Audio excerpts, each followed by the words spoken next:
What up, folks? I'm Ultrazilla, and tonight I got a little bit of a conspiracy theory video for you. Just something to throw out there that I wanted to talk about that I didn't think of when I recorded my Mechagodzilla Ready Player One review earlier this week. And I thought of it like right after. However, and I did mention this in my Vlogzilla, that, I was going to wait till my pal Steven of Steven's Toy Reviews put up his review because he had a little bit of information regarding Mechagodzilla as well. And now, if you didn't see his video, I do highly recommend you check it out. But what he said within it is he had a chat with Jared Krasinski. My apologies. I definitely botched that one. But the designer of the Ready Player One Mechagodzilla, as well as the designer of this Mechagodzilla, what up? He had recently was put in touch with the creator of this particular Mechagodzilla toy and to get one because it was all sold out. So in that conversation, Jared told Steven that this toy was a third-party toy by a fellow named Lucky. Now, that's all fine and good. However, I'm just gonna say this, I have zero faith that that's completely true. Because I'm going to double down on my NECA theory. It's designed like a NECA toy. And I have it here with Kong because this is going to go along with my theory now a little bit more. However, if you didn't see my breaking Ultrazilla news, there is a new version of this Kong with some dinos, with some stuff. That's all great. However, and I've said however a bunch, my theory is that NECA was going to do a Ready Player One license.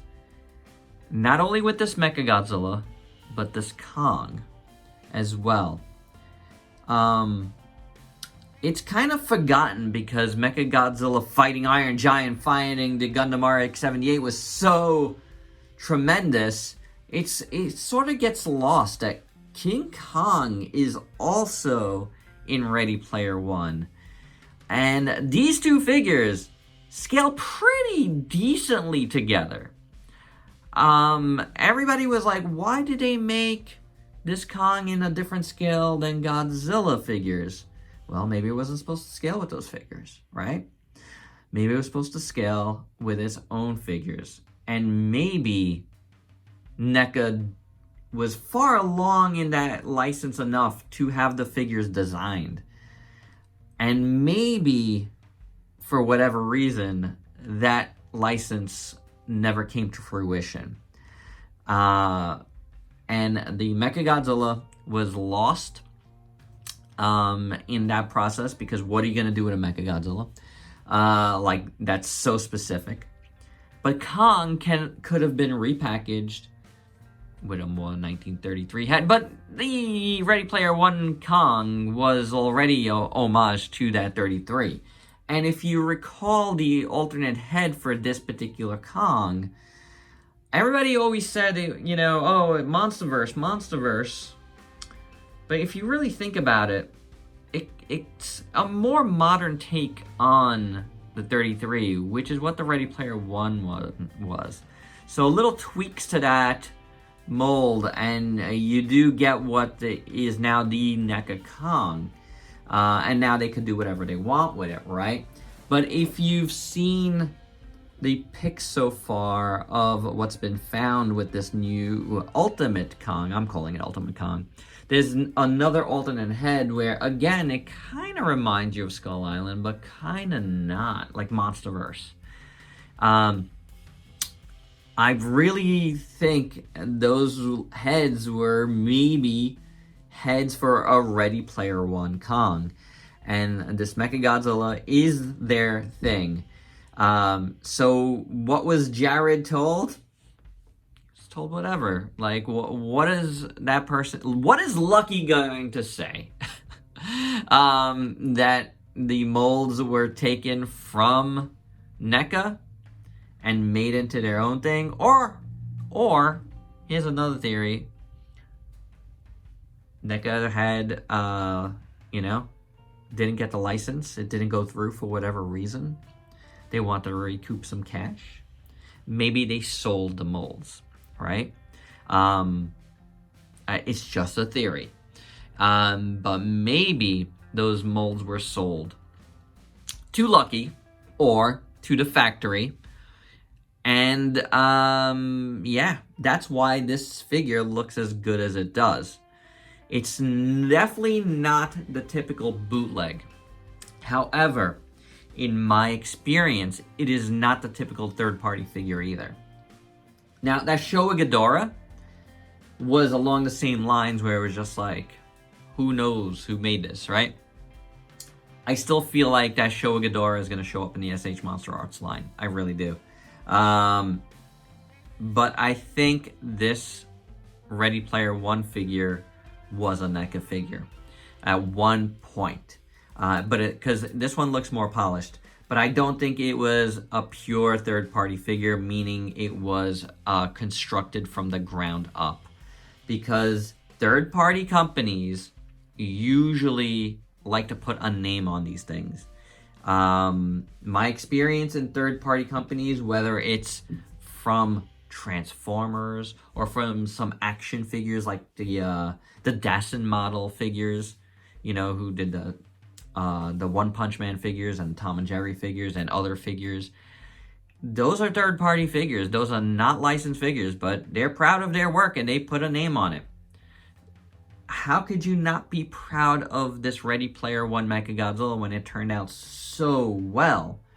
You know what I'm saying, guys? It's a little bit odd, in my opinion, that it is a pure third-party figure. Now, it could be repackaged and, the second wave could have a box and a name attached to it.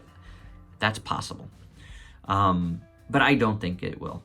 I'm going to stick to my theory that this was originally a mold that was NECA's. The materials feel like NECA's. There's a lot of joints that are very NECA's. These two figures share very similar type ratchet joints for the shoulders and the legs.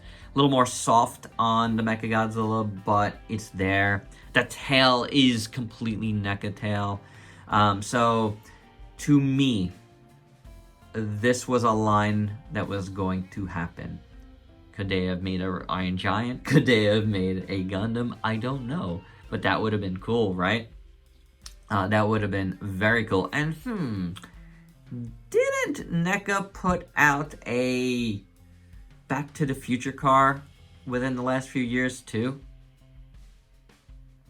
That was in the movie as well.